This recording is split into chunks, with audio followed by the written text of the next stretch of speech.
कराची के बड़े जलसे में पीडीएम में बहन और भाई मरियम और बिलावल के नारे लग रहे थे। और आज से 5 दिन कबल आप शहबाज शरीफ का स्टेटमेंट उठाकर देखें, वो ख़ुद कहते हैं कि इलेक्शन के बाद फिर हम एक होंगे। आज जरदारी साहब का स्टेटमेंट देखें कि इलेक्शन के बाद हम सब एक होंगे। इसलिए कि इन पार्टियों के दरमियान सच पॉलिसीज़ पर कोई इख्तिलाफ नहीं है। कश्मीर पॉलिसी पर इख्तिलाफ नहीं है, IMF और वर्ल्ड बैंक से कर्ज़े लेने के पॉलिसी पर इख्तिलाफ नहीं है, हत्ता कि ट्रांसजेंडर जैसे ख़राब कानून पर ये एक थे। माजी में आपने देखा कि 2018 के इलेक्शन के बाद जनाब नवाज शरीफ का नारा तो यही था ना कि वोट को इज़्ज़त दो, और मेरा मैंडेट लिया गया मुझसे। लेकिन आपने देखा कि जैसे ही बाजवा साहब को एक्सटेंशन देने का मौका आया तो ये एक ही छतरी ये सब मौजूद थे और इस मुकाबले में थे कि कौन अपने आप को ज़्यादा उससे वफ़ादार साबित करे। तो चूँकि इन लोगों के नज़रियात नहीं हैं, पार्टियां चलते हैं नज़रियात की बुनियाद पर, किसी अक़ीदे की बुनियाद पर। अब अगर आप मुझसे पूछे तो मैं मौजूदा स्टेटस को के मुकाबले में मेरा एक मुआशी नज़रिया है, मेरा एक तालीमी नज़रिया है, ज़राअत के हवाले से मेरा एक नज़रिया है, सनत को तरक्की देने के हवाले से मेरा नज़रिया है, ख़ारिजा उमूर के हवाले से मेरा एक नज़रिया है।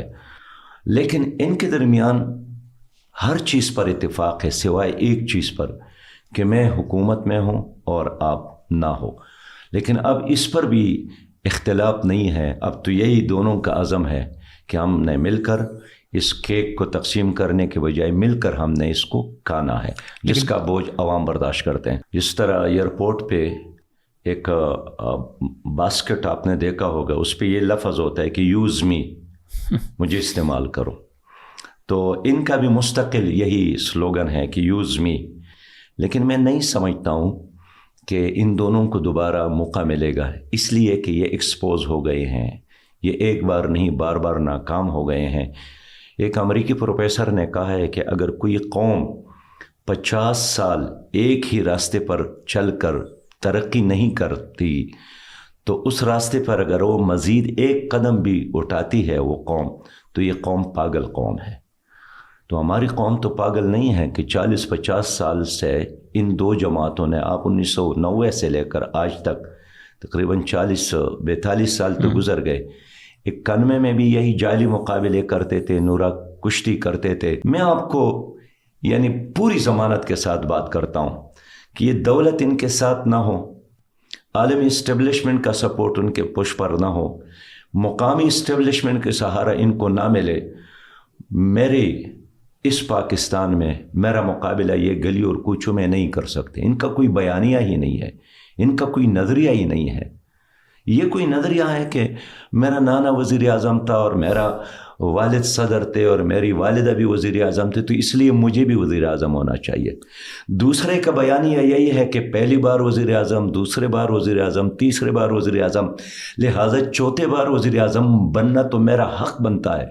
और मैं चाहता हूँ कि आखिरी लम्हे में जब मौत आ जाए तो एक वज़ीर आज़म की हैसियत से मुझे मौत आ जाए। ये कोई बयानिया है, ये कोई नज़रिया है?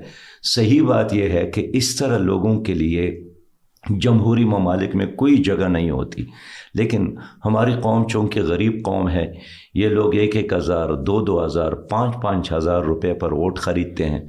और आज जो ख़ुद ऐलानात करते हैं ना कि ये आज़ाद उम्मीदवारान होंगे तो फिर हम उसको ख़रीदेंगे, तो अभी से उन्होंने पैसे जमा किए। मैं यकीन के साथ गुज़श्ता अरसे में एक बहुत बड़े ज़िम्मेदार आदमी ने मुझे कहा, मैं नाम इसलिए नहीं लेता हूँ कि अब रहलत फरमा गए, दुनिया से चले गए, कि हमारे एक बलूचिस्तान असम्बली में हमारे लीडर ने 1 अरब से ज़्यादा खर्च किया वहाँ के मेंबरान को ख़रीदने के लिए। तो आज के ज़माने में मैं नहीं समझता हूँ कि आम पाकिस्तानी नौजवान या आम हमारी माँ, बहन और बेटी अपने को फ़रोख्त करने के लिए तैयार है, इसलिए वो मेरिट पर फैसला करेंगे और मेरिट की बुनियाद पर वोट देंगे।